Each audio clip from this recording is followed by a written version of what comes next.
How's it going, everyone? College Lefty, and in this video I'm going to be debuting the 97 overall signature series Dennis Eckersley. I did play some friendly games on a stream over on YouTube. You can watch the entirety of all these games on the previous upload as well. I'll have a link to that stream in the comment section and it'll be pinned down below. But I did this similar to the Trevor Hoffman debut.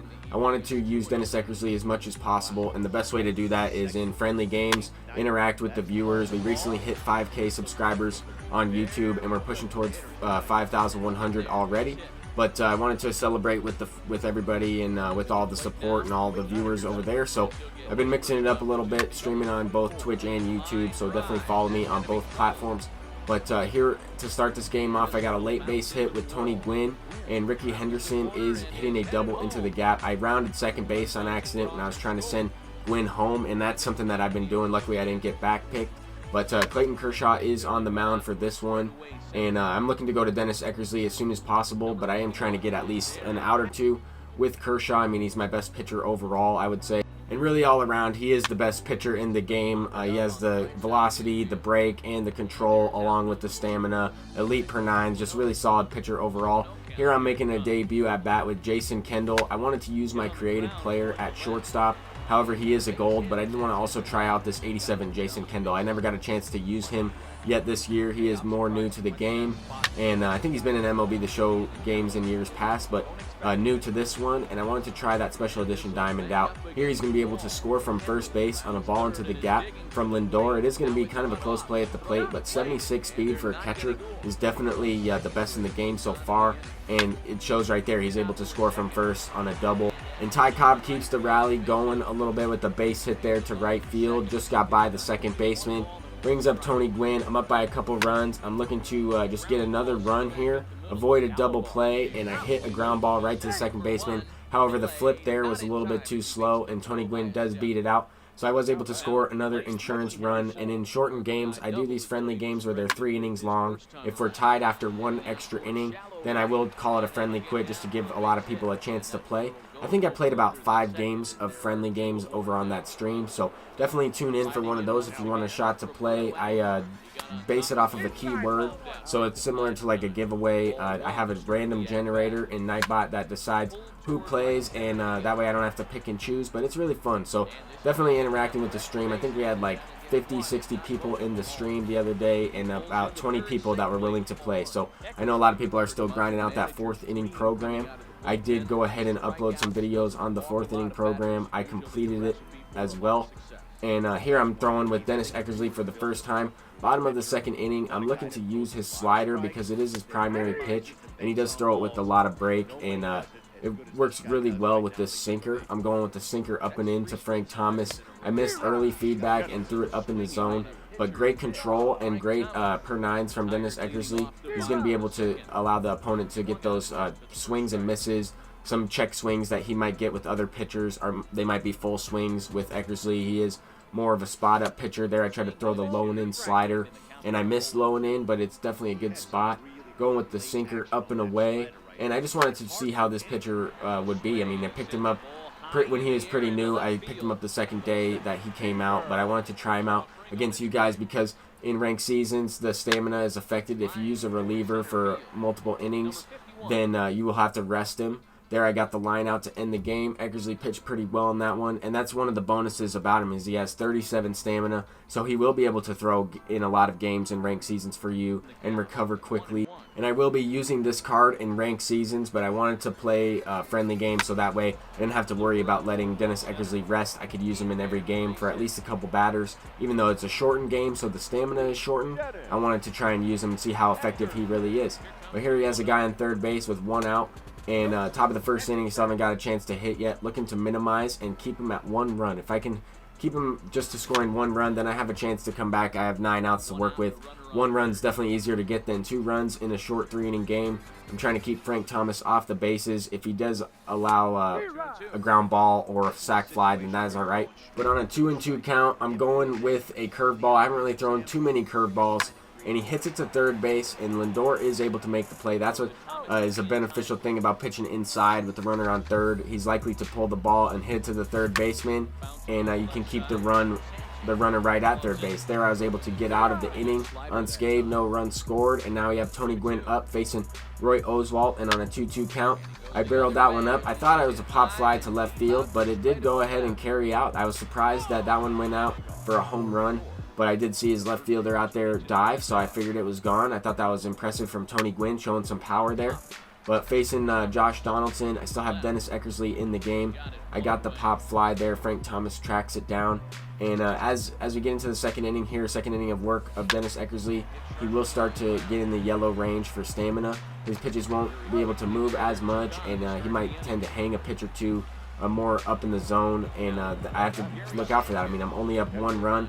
I do have a lot of bullpen guys that I can use, but I'm trying to get as many innings as possible, as many opportunities as possible with this Eckersley, and he does get the job done. He gets the fly out to Gary Sanchez at the warning track there. Ichiro is able to make the play. I'm still using Ichiro in center field. He's my favorite player, and honestly a really good hitter for me. He's hitting like 400. He's got that elite defense and arm strength. I think I'm only going to take him out for a Signature Series card like Duke Snider or Ken Griffey Jr. I don't really know who I'm going to take with my next Signature Series card, but I'm probably between Brooks Robinson and Duke Snider at this point. I might take Joe Morgan as a bench bat, but I feel like I could start one of the other guys. Anyway, Dennis Eckersley in the top of the third inning on an 0-2 count facing Chipper Jones there. He gets the fly out to left field. I got lucky with that one. That ball's in the gap. Ricky Henderson tracks it down in that elite defense. But I wasn't able to finish this game off. I mean, once Ichiro got that base hit, I wasn't going to allow Lil Nick to have a chance to walk it off there. I was able to get the last out, but I did use a different pitcher, and I wanted to maximize the clips on the highlights and the specific gameplay that I wanted to get. If you guys, like I said earlier, if you guys want to check out the full game, the live stream will be linked in the comment section. You can check out the full entirety of the live stream. It was about 2 hours, and it was a lot of fun. Very nice stream, a lot of fun, and we had a ton of support. So just really like to say thank you guys for that stuff. It really means a lot to me. But here we have a base hit with Roberto Alomar. He's on first base. Frank Thomas with the power swing facing Kershaw, and that's going to be a no-doubter into the second deck there. I guess that's the first deck here at Old Miami. Don't really like this park all that much, but after they fix some of the lag with MLB stadiums and even some of these legend stadiums, the game does play a little bit better at some of these fields. But there I threw that fastball right over the middle of the plate. Frank Thomas sent it out on a no-doubter as well. So right now it's a Frank Thomas battle. And here I went to Dennis Eckersley after giving up a base hit, try to get the double play, and he gets the ground ball, but a little bit too slow on the turn there. Roberto Alomar running to his left and then making the throw across his body to Pablo Sanchez, unable to get the double play. But Pablo Sanchez, even though he is a gold, he does have diamond fielding stats, really good stats all around, in the 90s for contact, 70s for power, and elite vision. And since I have completed the 4th inning program, I did want to go ahead and try this 89 overall Griffey out from the Reds. He's a very good power hitter, similar to a left-handed version of Andrew Jones. And there he gets a base hit through the shift. That's the thing about this Griffey, is he has the shift, but he also has his traditional swing with the waggle. And now we have Tony Gwynn up, looking to extend the lead a little bit, 2-1. Nobody down in the inning, looking to get a rally going. I had Griffey for a pinch hitter for my pitcher. And facing Goose, he throws the slurve up in the zone, kind of a hanger. I squared it up with Gwynn, and he shows some more power and pulls it for a home run down the right field line. Now I'm going with Bruce Sutter to close this game out. I wanted to include the ending of this one. I also picked up Sutter recently. I mean, he was the World Series reward from last season. I sold him and then picked him back up for a cheaper price. Now I see that his price is going up a little bit more, and I expect it to continue to do so, because after the next season you won't be able to pick him anymore for World Series rewards. And he's a very good pitcher. I mean, depending on how many Signature Series cards we get for the bullpen, he might even be an end game card. I know he was used a lot last year, but anyway, we're using Zach Greinke in this one, facing Roberto Alomar, going up against Colin, and he sends a base hit into right field. But so far, I really do like some of these cards, these new cards that I tried out in the stream. I really want to try and get the Brian McCann Signature Series card.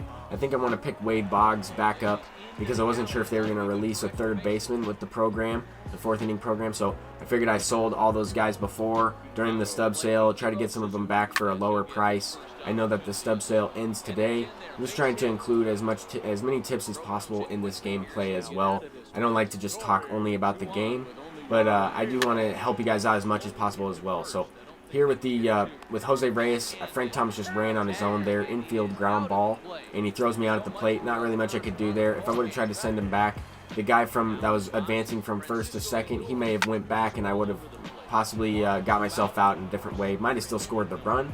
But anyway, I don't really know what to do in that situation. Guys just run on their own sometimes. But I was able to capitalize with 2 outs. Got a base hit with Lindor, and now we go to Ken Griffey Jr. once again, and he's going to have one of the best no-doubter animations in the game, as usual, and smacks one out of there. I squared that fastball up. He doesn't have the best contact or the best vision, but if you barrel it up with Ken Griffey, and I was hitting really well with him in the moments. And the immortal Ken Griffey Jr. from MLB The Show 18 was probably my best card, probably the best card in the game in general. But that kind of kickstarted the rally. I mean, a home run and a couple extra base hits. I was able to score another run there and make it 6-0. I'm trying to continue to tack on some runs. I mean, no lead is safe. I always say that, but it really is true. I mean, anytime you play, no matter if it's friendly games or not, I mean, I'm not trying to steal bases and take the next base against friendly games, but I am trying to work on my hitting practice. I play these games on Hall of Fame difficulty, so that way it's not the hardest difficulty in Legend, to where some people might not like to play on that difficulty. I try to give everybody a fair shot, but it's better than All-Star as well. I think Hall of Fame plays a little bit better in this game than it does on All-Star. Right there, Ricky Henderson showing his range, tracking that one down. I almost was able to get the double play there, as I think that was Joe Torre gets back to first. But facing Alan Trammell, I know a lot of people have this card as well. I'm curious to see how many people are going to be using that Cal Ripken now. I have yet to face that card, but I know that that program just came out. But in this game, I had to take out Dennis Eckersley. I wasn't going to be able to pitch with him, and I went to the lefty.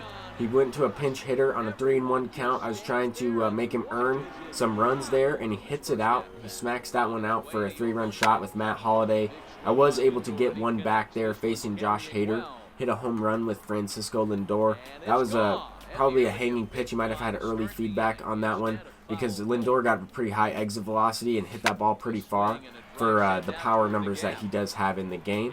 But this opponent's not going down without a fight. Colin is definitely hitting the baseball well, and if he was able to minimize more in that second inning and keep me from scoring 7 runs, he probably is in good shape to win this game, probably has the lead at this point, as he hits one with Vladimir Guerrero Sr.